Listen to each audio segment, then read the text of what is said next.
Bismillahirrahmanirrahim. Assalamualaikum warahmatullahi wabarakatuh. Ketemu lagi dengan Bu Endah. Pertemuan minggu ini kita akan membahas tentang tujuan, manfaat, dan batasan masalah penelitian. Jadi kalau yang lalu kita sudah membahas sampai pada bagaimana menyusun latar belakang, bagaimana menyusun tinjauan pustaka dengan baik, maka yang tidak kalah penting dari sebuah penelitian itu adalah adanya tujuan, manfaat, dan batasan masalah. Cuman perlu Bu Endah garis bawahi pada 3 hal di bawah ini, itu akan kita temui secara eksplisit, secara tertulis, jelas gitu, ada pada proposal penelitian, usulan penelitian.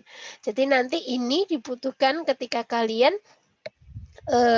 kita menyusun misalnya proposal PKM, proposal tugas akhir, proposal penelitian yang lain, itu kita mendapati tujuan, manfaat, dan batasan masalah penelitian itu eksplisit.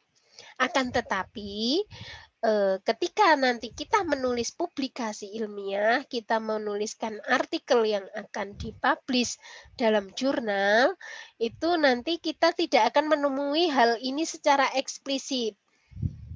Jadi apa? Tidak akan ada subbab tersendiri antara tujuan, manfaat, dan batasan masalah penelitian. Akan tetapi di publikasi ilmiah, di artikel, itu tujuan, manfaat, batasan itu biasanya disampaikan kalau tidak di pendahuluan, bisa juga di abstraksinya. Jadi seperti itu ya. Yang perlu digarisbawahi, kita harus pinter switch gitu ya. Ini untuk proposal kah, ini untuk artikel kah. Nah, kita harus menyesuaikan dengan gaya selingkung atau template-nya dari apa yang akan kita buat. Demikian. Baik. Apa itu tujuan penelitian? Jadi kalau kemarin sebenarnya kita di pendahuluan juga sudah tahu ya apa hal-hal positifnya, apa plusnya, kemudian apa yang menjadi negatifnya, kekurangannya, kemudian kita memberikan solusi. Nah, solusi dari penelitian kita itu adalah tujuan penelitian. Maka dikatakan di sini tujuan penelitian itu adalah output akhir dari suatu penelitian. Itu solusi yang kita berikan ketika kita menuliskan di latar belakang. Kemudian syaratnya adalah relevan dengan masalahnya. Jadi sebenarnya kita membahas ulang jadi pendahuluan ya. Jadi ini ada hal positifnya, ada kekurangannya, kemudian ada yang hal solusinya. Nah, kemudian merupakan penjabaran secara operasional. Yang operasional itu seperti apa? Terukur, measurable, dapat diukur. Nah, kemudian bersifat deskriptif atau analitik.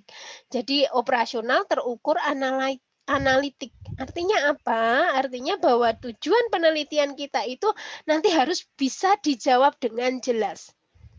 Jadi misalnya tujuan penelitian kita adalah untuk mengetahui peningkatan misalnya. Kalau untuk mengetahui peningkatan, berarti nanti bahwa penelitian kita itu harus membandingkan sebelum dan sesudah. Kita tahu meningkat atau tidak, atau seberapa meningkat, atau justru menurun. Seperti itu.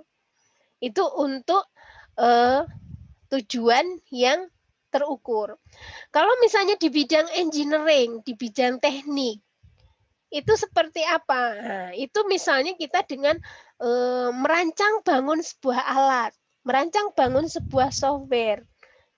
Terus nanti apa ukurannya apa? Ya ukurannya adalah bagaimana terancangnya sebuah alat, sebuah software yang sampai itu dilakukan testing. Nah, misalnya seperti itu. Jadi ya perlu kita ketahui bahwa tujuan penelitian itu harus terukur, operasional, analitik. Nah, karena harus terukur, maka tidak boleh kita merumuskan kata-kata mengetahui, mengerti, memahami. Itu susah ngukurnya. Tapi kita bisa katakan itu dengan mendeskripsikan, mengukur, menganalisis, menghitung. Nah, atau kalaupun mengetahui peningkatan, mengetahui atau mengkomparasi, merancang bangun. Nah, jadi kita membuat sesuatu tujuan itu yang nanti mungkin kita lakukan. Seperti itu. Itu yang namanya tujuan. Nah, kemudian apa bedanya dengan manfaat? Nah, kalau manfaat itu berisi rincian kegunaan fungsi yang dapat diambil, kayak efek samping gitu ya. Jadi manfaat itu seperti efek samping dari penelitian kita. Itu nanti apa? Itu bisa dikatakan ada yang bagi peneliti, bagi masyarakat, bagi ini, ada yang mendeskripsikan manfaat seperti itu gitu ya. Boleh saja seperti itu. Tapi ada juga yang to the point manfaatnya itu khusus untuk apa. Maka kata kuncinya itu antara lain dapat digunakan, dapat dimanfaatkan, dapat berkontribusi, diharapkan dapat, dan sebagainya. Itu namanya manfaat. Jadi manfaat, bedanya manfaat dan tujuan. Tujuan itu menjawab masalah atau penelitian kita. Nah, kalau manfaat itu efek sampingnya. Seperti itu. Nah, kemudian dalam penelitian nanti, dalam proposal kita juga harus tahu apa itu batasan masalah penelitian. Nah, batasan masalah penelitian itu merupakan ruang lingkup dari permasalahan supaya pembahasan kita bisa fokus, tidak melebar, tidak terlalu jauh. Jadi misalnya seperti ini, kita meneliti misalnya merancang bangun sebuah game edukasi. Nah kita harus buat batasan masalahnya, misalnya untuk anak berkebutuhan khusus misalnya. Ada materi matematika misalnya atau materi berhitung. Nah, berarti itu kita sudah membuat batasan gitu ya.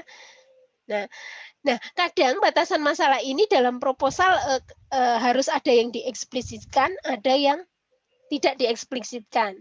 Jadi nanti kalau memang diminta untuk dieksplisitkan, kita sudah tidak bingung lagi. Tapi kalaupun tidak dieksplisitkan, dituliskan di dalam latar belakang, include dalam paragraf, itu tidak masalah. Nah, fungsi batasannya di sini itu untuk apa? Mengidentifikasi masalah. Fokus gitu ya, memfokuskan pada satu persoalan. Membatasi jangkauan proses yang akan dibahas. Nah, kemudian menghasilkan sebuah permasalahan yang dapat diselesaikan. Jadi karena tidak terlalu luas dengan batasan waktu tertentu, kita bisa selesaikan itu dengan baik kalau ada batasannya. Nah, kemudian memberikan gambaran apa saja yang dibahas dalam penelitian itu. Karena kita membatasi. Kita kan membatasi game edukasi untuk anak berkebutuhan khusus untuk belajar berhitung bagi kelas atau grade 5 misalnya.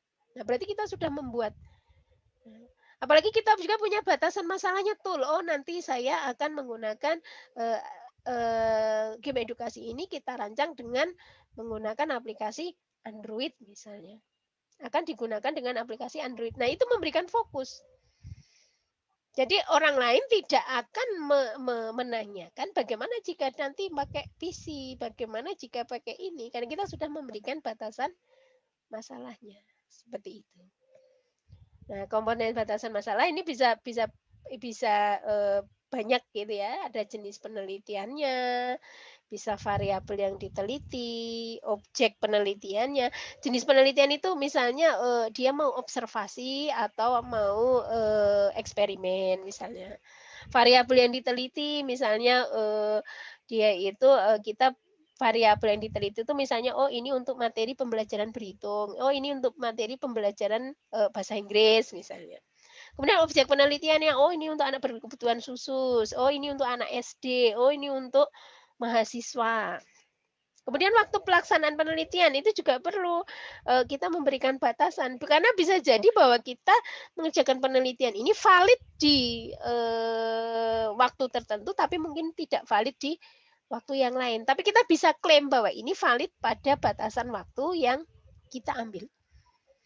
Nah, yang perlu menjadi,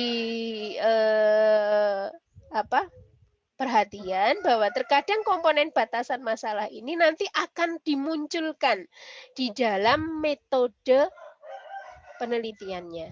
Jadi di dalam metodenya. Jadi kalau kemarin kita punya pendahuluan tinjauan pustaka gitu ya, ada tujuan, manfaat. Nah, itu akan muncul di metodenya, itu beberapa seperti ini. Tapi ada yang nanti subbab tersendiri di bab 1 yaitu tentang batasan masalah. Terus kita ngikut yang mana, Bu? Ngikut pada template yang diberikan. Kalau memang template-nya menghendaki, diletakkan setelah manfaat, ya letakkan di situ. Tapi kalau template-nya menghendaki itu diletakkan di metode, maka letakkan itu di metode. Demikian ya, saya kira, pertemuan kita minggu ini. Nah, untuk tugas adalah kalian bisa mencoba membuat. Nah, berdasarkan penelitian yang kita lalu-lalu ya, yang sudah kita buat pendahuluan dan, tinjauan pustakanya, maka kita harus membuat tujuan, kemudian manfaat, dan batasan masalah penelitian. Demikian. Assalamualaikum warahmatullahi wabarakatuh.